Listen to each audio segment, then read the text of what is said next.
시간이 뭐 거의 다 됐습니다만 이 얘기 좀 하겠습니다. 그 김병기 의원 윤리심판원에서 민주당에서 제명 의결을 했고요. 김병기 의원은 즉시 또 재심 청구를 한다라는 얘기가 있습니다. 이렇게 되면 뭐 절차를 재심까지 진행하다 보면 이달 말까지 뭐 마무리가 안 되고 진행이 될 수도 있겠다라는 생각이 드는데 다만 뭐 정청래 대표가 비상징계권을 발동하면 조금 빨리 마무리될 수도 있을 텐데 관련된 이야기는 지금까지 나오는 건 없어 보이고요. 김병기 의원의 입장은 그런 거예요. 좀 한 달만 기다려달라는 요청이 그렇게 어려웠냐, 이토록 잔인한 이유가 뭐냐라는 말을 남겼다고 하는데 우리 권태우 실장께서는 김병기 의원의 이런 발언에 대해서는 어떻게 보시는지요?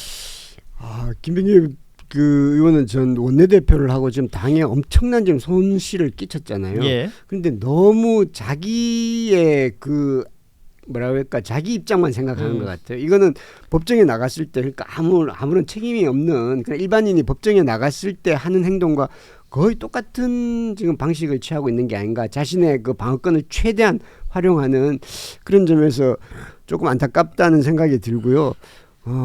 지금 뭐 네. 말씀드리자면 오늘 오후 3시 53분 그러니까 1시간도 채 한 30분 전쯤에 올린 페이스북 글이 있네요.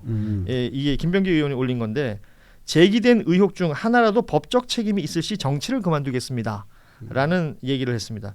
그 앞서 했던 얘기하고 사실은 일맥상통하는 것 같은데 꼭 법적 책임 이것이 있어야지만 지금 김병기 의원이 어떤 자신의 거취를 혹은 당 윤리심판원의 그 의결 내용을 거부할 수 있는 명분이 될까? 저는 이 부분이 좀 안타까운 것 같아요. 그렇죠. 근데 지금 제일 문제가 되는 게 그 부분 아닌가요? 1억 공천 헌금을 받았다는 사실을 듣고도 그냥 묵인했잖아요.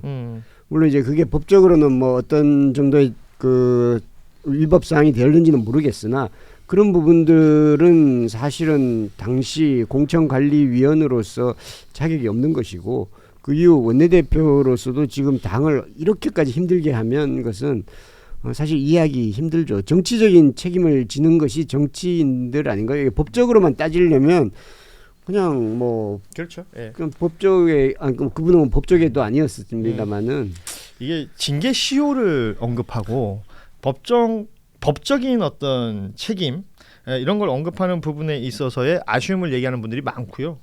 부적절하다라는 지적을 하는 분들이 많고 김병기 의원이 계속해서 민주당에 남아 있겠다. 차라리 제명을 당할지언정 스스로 제 친정, 제 고향, 제 전부 민주당을 떠날 수는 없다.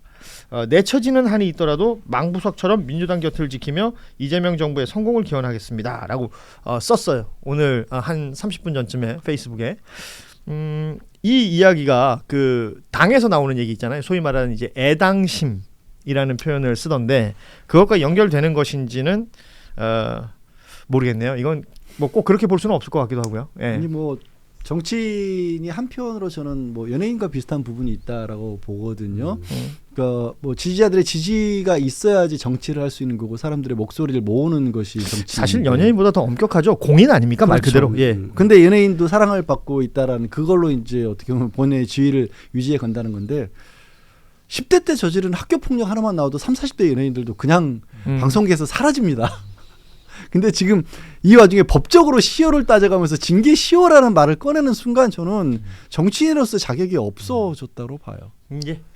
이 이야기는 뭐 또 진행되는 내용이 있을 것 같은데 당에서 민주당에서 어떤 판단을 하게 될지도 한번 지켜보도록 하겠습니다. 짧게만 말씀드리면 징계 시효라는 것이 당원에 있더라도 정치인이 그걸로 면피를 하려고 하는 건 좀 맞지 않고 지금도 30분 전에 나온 입장을 보니까 법적으로 책임이 확인되면 정치를 그만둔다라는데 이건 앞뒤가 바뀐 거예요. 정치인은 정치적 책임만으로도 정치를 그만둘 수 있는 게 정치고 윤리고 도덕의 영역이라 훨씬 법보다 큰 거거든요. 근데 큰 거를 작은 거에다가 지금 맞추려고 하니까 이런 좀 오류가 발생하는데 전 김병기 의원이 이 부분에 대해서는 좀 정치인답게 저는 처신을 하셔야 된다. 그럼 예를 들어서 이제 법원에서 뭐랄까요, 뭐 혐의가 없다고 나온다던가, 뭐 책임이 없다라고 나온다고 해서 지금 보여줬던 이런 태도나 대응의 방법이나 이런 것들이 달라질 것 같지는 않단 만약에 말이죠. 판사가 정해줄 거면 정치적 책임이란 단어를 만들 필요가 없는 거예요. 그냥 법적 책임만 우리가 쓰면 되는 겁니다. 그리고 안타까운 게 이런 식으로 하면 나중에 모든 게 다 정리가 되더라도 돌아오기가 힘드세요.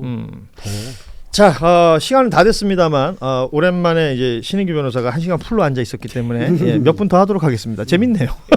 아니 지금 저 알아. 볼펜 알았어요. 5분만 더 합시다. 지금 아이템이 남아서 그래요. 네. 이 얘기를 오늘 필리버스터 이 얘기를 안 하면 네. 민주당 얘기만 한가득하고 국민의힘 쪽 얘기를 안 한다라는 비판을 받을 수가 있기 때문에 네. 오늘 이준석 개혁신당 대표가 제안을 해서 장동혁 국민의힘 대표하고 회동을 가졌습니다. 이 회동이 의미하는 바가 뭘까? 뭐 요거부터 좀 짚어봐야 될 것 같은데 이준석 대표는 이런 얘기를 했어요. 뭐 이른바 그 김병기 강선우 의혹, 이 공천 헌금 관련된 의혹에 대한 특검, 그리고 제3자 추천 방식의 통일교 특검, 여기에 이제 대장동 사건이 검찰이 항소 포기했던 내용들에 대한 경위 규명 이런 것들을 장동혁 대표하고 함께 추진하자라는 제안을 했고 여기는 이제 또 장동혁 대표가 화답하는 내용들도 있었는데 일단 이 두 사람의 만남을 어떻게 보셨는지 짧게 한마디씩 좀 부탁드립니다. 아니 이준석 대표는 끊임없이 민주당이다 국힘으로 돌아갈 생각을 하고 계셨잖아요. 좋은 기회라고 여겼겠죠. 뭐. 기회라고 생각하고 이제 적극적인 행동을 네. 하는 것이다. 예. 우리 신인규 변호사는 뭐 워낙에 이준석 대표에 대한 전문가 아닙니까? 저는 좀 오늘 보면서 안타까웠어요. 그러니까 뭐가 안타깝냐면 정치를 잘못 배우고 잘못된 길로 가면 고쳐야 되는데 계속 그 길로 가고 있구나. 제가 그 생각을 느낀 게 왜 그러냐면 뒤에 그 백월에 뭐라고 적혀있냐면요. 차이를 넘어서 민주주의를 지키겠다 그래요. 근데 윤어게인 황어게인 하는 쪽하고 우리가 황교안이다 외치는 쪽하고 차이를 넘을 수 있을까? 전 그건 국민들하고 그러면 오히려 더 이격거리가 전 생기는 행위라고 전 보는 것이고 그렇게 차이를 넘을 수 있었으면 그 당에서 왜 나왔습니까? 그 당 안에서 개혁을 했었어야죠. 근데 그 당에서 나왔을 때는 차이를 넘을 수 없기 때문에 나와서 이낙연 대표랑 손잡고 깨지고 또 독자 활동을 한 건데 더 퇴행이 된 국민의힘과 이번에는 차이를 넘어보겠다라고 하니 국민들 입장에서는 아니, 더하기 빼기도 못하는데 미적분을 풀겠다고? 말이 돼? 이런 식의 저는 모순에 지금 빠져있는 것이고요. 또 하나는 이준석이라는 정치인의 위치가 윤석열 시대를 놓고 봤을 때 양두구육으로 입구를 열었고요. 그리고 지금 장동혁은 윤어게인으로 출구를 닫고 있는 사람이거든요. 오늘은 입구와 출구가 메비우스의 띠처럼 둘이 손을 잡아버리고 만난 거예요. 무한 이제 이 순환의 궤도에 빠진 건데 저는 이제 더 이상 갈피를 잡지 못하고 오늘 이후로는 이제는 뭐 국민의힘이야 원래 저는 이제 자정 능력이 없다고 판단을 했고 이준석이라는 정치인도 이제 더 이상 저는 공간을 만들기는 어렵겠구나. 전 그렇게 좀 진단을 했습니다.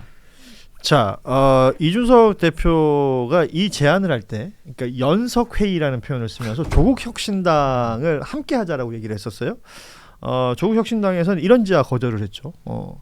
그랬더니 이제 이준석 대표가 그 SNS에 글 하나를 올렸는데 좀 띄워주시죠.